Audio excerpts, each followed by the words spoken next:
Assalamualaikum warahmatullahi wabarakatuh. Bagaimana kabarnya anak-anakku yang soleh dan soleha? Semoga kabar kalian dan kita semua selalu dalam keadaan sehat walafiat, serta selalu dalam rahmat dan lindungan Allah Subhanahu wa Ta'ala. Alhamdulillah, saat ini kita telah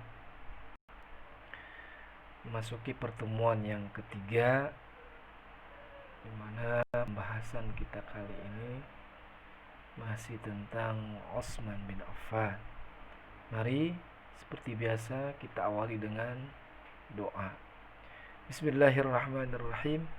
Allahumma inna nas'aluka ilman nafi'an wa rizqan wasi'an wa amalan mutaqabbala. Amin ya rabbal alamin. Anak-anak yang berbahagia, silahkan kalian membuka buku sejarah kebudayaan Islam kalian di halaman yang ke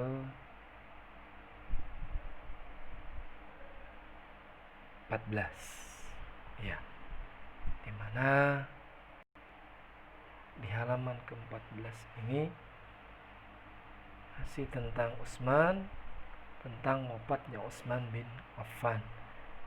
Minggu lalu telah Bapak sampaikan bahwa sebelum peristiwa hilangnya nyawa Khalifah Utsman bin Affan, tentu ini disebabkan oleh ketidakpuasan rakyat yang kontra terhadap kepemerintahan atau khalifahan Utsman bin Affan, di mana rakyat tidak puas terhadap kepemimpinan para gubernur yang telah diangkat oleh Khalifah Utsman bin Affan. Tentu dalam hal ini adalah gubernur-gubernur yang kurang cakap dalam memimpin daerahnya masing-masing, di mana Utsman bin Affan mengangkat gubernur-gubernur ini melainkan dari kerabat atau keluarga beliau, yang akhirnya membuat atau menimbulkan gelombang protes terhadap khalifah, terhadap Utsman bin Affan.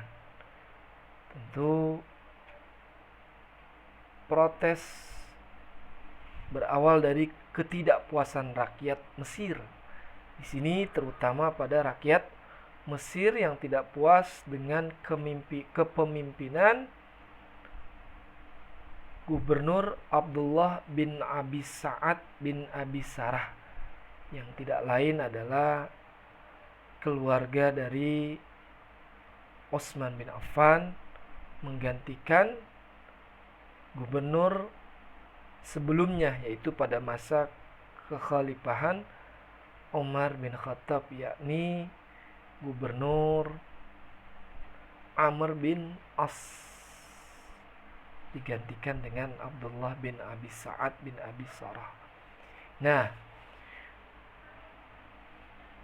Abdullah bin Abi Sa'ad ini menjadi gubernur Mesir, tidak cakap dalam memerintah, akhirnya membuat rakyat Mesir tidak puas dengan kepemimpinan Abdullah bin Abi Sa'ad. Terjadilah gelombang protes yang disebabkan oleh kepemimpinan Abdullah bin Abi Sa'ad kepada Utsman bin Affan. Protes ini awalnya adalah diketuai oleh Abdullah bin Saba. Abdullah bin Saba adalah seorang Yahudi yang masuk Islam, namun beliau adalah seorang yang munafik. Beliau masuk Islam, akan tetapi hatinya pada dasarnya memusuhi Islam. Beliau munafik. Akhirnya dengan provokasi beliau, masyarakat Mesir dan daerah lainnya menuntut agar pejabat-pejabat dan para gubernur yang diangkat oleh Khalifah Utsman bin Affan dipecat oleh Utsman. Akhirnya masyarakat di berbagai daerah kekuatan Islam seperti Kufah, Basrah, daerah-daerah Jazirah Arab yang lainnya memprotes kekhalifahan Utsman bin Affan. Abdullah bin Sabah ini, yakni masyarakat Kufah puas dengan pengangkatan Walid bin Uqbah, juga terpancing untuk melakukan Utsman bin Affan. Akhirnya Abdullah bin Sabah ini berhasil mengumpulkan demonstran sebanyak 600 orang. Beliau hasut, yakni Abdullah bin Sabah berhasil menghasut dari berbagai daerah. 600 orang dihasut oleh Abdullah bin Sabah. Akhirnya beliau Abdullah bin Sabah ini agar tidak dicurigai menyarankan agar orang-orang yang memprotes ini beralasan untuk melaksanakan ibadah umroh. Akhirnya pada bulan Zulqa'dah tahun 35 Hijriah atau bertepatan dengan 656 Masehi, gelombang demonstran berangkat menuju Madinah dengan dipimpin oleh Abdullah bin Sabah. Jumlah mereka semakin banyak lantaran rombongan ini bertambah dari berbagai daerah. Dari Mesir 500, dari Kufah 500, dan dari Basrah 500. Jadi 1500 demonstran memprotes kekhalifahan Utsman bin Affan. Lalu sesampainya mereka di Madinah, rombongan demonstran ini malah mengepung kota Madinah yang menjadi pusat pemerintahan Khalifah Utsman bin Affan. Tentu keadaan ini menjadi kota Madinah kacau balau, yang membuat kota Madinah menjadi tidak kondusif. Akhirnya para sahabat Rasulullah SAW seperti Ali bin Abi Thalib, Abdurrahman bin Auf, Zubair bin Awam, Sa'ad bin Abi Waqqas, dan yang lain-lain menjaga atau berjaga-jaga untuk mengamankan rumah tempat tinggal Khalifah Utsman bin Affan, menjaga keselamatan Utsman bin Affan. Namun terus-menerus dengan berjalannya waktu, meskipun Utsman bin Affan nyawanya terancam, beliau tetap menerima para demonstran dengan santun, dengan baik diterima beliau. Khalifah Utsman bin Affan mendengar semua tuntutan-tuntutan yang diutarakan oleh para demonstran. Tentu dari semua tuntutan yang disampaikan oleh para demonstran, Khalifah Utsman bin Affan hanya mengabulkan tuntutan untuk mengganti Abdullah bin Abi Sa'ad bin Abi Sarah dengan gubernur yang baru, yakni Muhammad bin Abi Bakr, sebagai gubernur Mesir selanjutnya.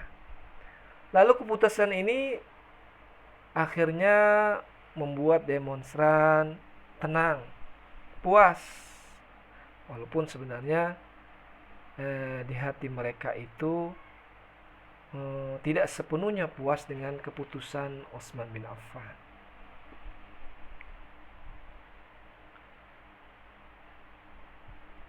Akhirnya di tengah perjalanan demonstran ini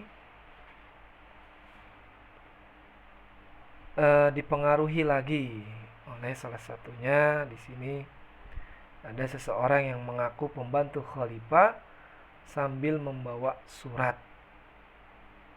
Apa isi suratnya? Ketika dibaca isi suratnya ternyata berisi tentang perintah untuk menghilangkan nyawa gubernur yang baru, yaitu Muhammad bin Abi Bakar. Akhirnya demonstran ini bangkit. Demonstran ini bergejolak lagi kemarahannya. Akhirnya kembali lagi ke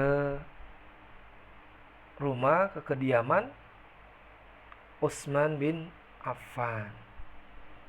Mereka kembali ke Madinah dan meminta pertanggungjawaban Khalifah Utsman bin Affan atas perintah dalam surat tersebut yang menyuruh untuk membunuh atau menghilangkan nyawa gubernur yang baru, yaitu Muhammad bin Abi Bakar.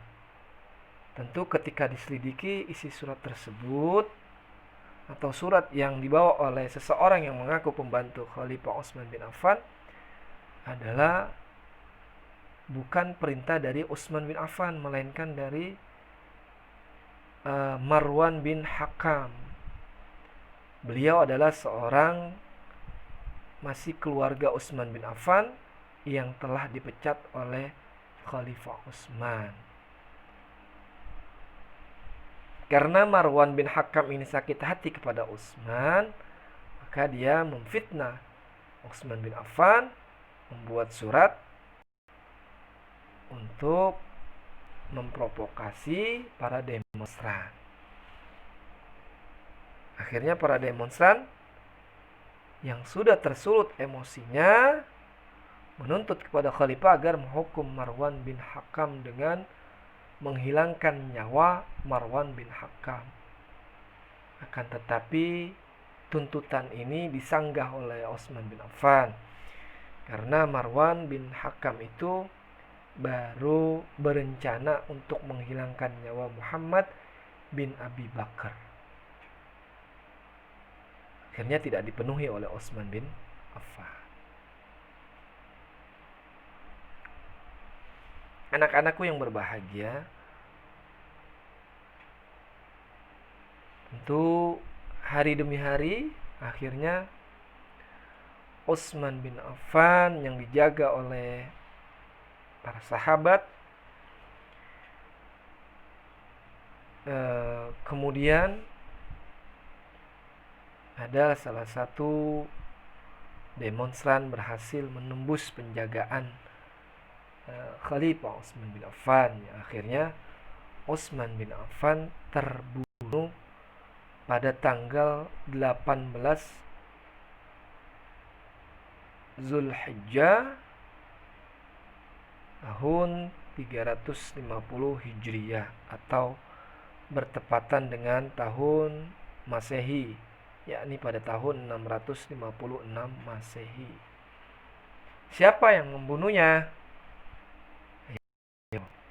Yang membunuh Utsman bin Affan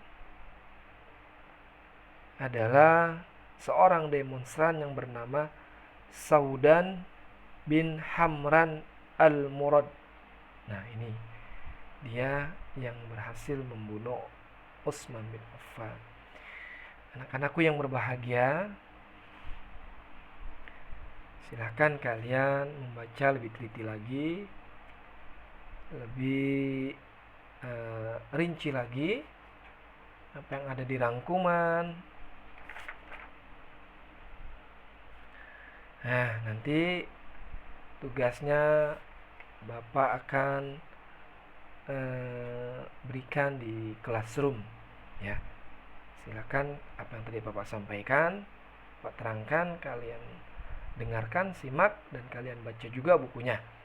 agar bisa menjawab soal-soal yang akan Bapak berikan di Classroom. Anak-anakku yang berbahagia, sebelum Bapak tutup, mari kita membaca doa kafaratul majlis. Subhanakallahumma wa bihamdika asyhadu an la ilaha illa anta astaghfiruka wa atubu ilaik. Billahi taufiq wal hidayah. Wassalamualaikum warahmatullahi wabarakatuh.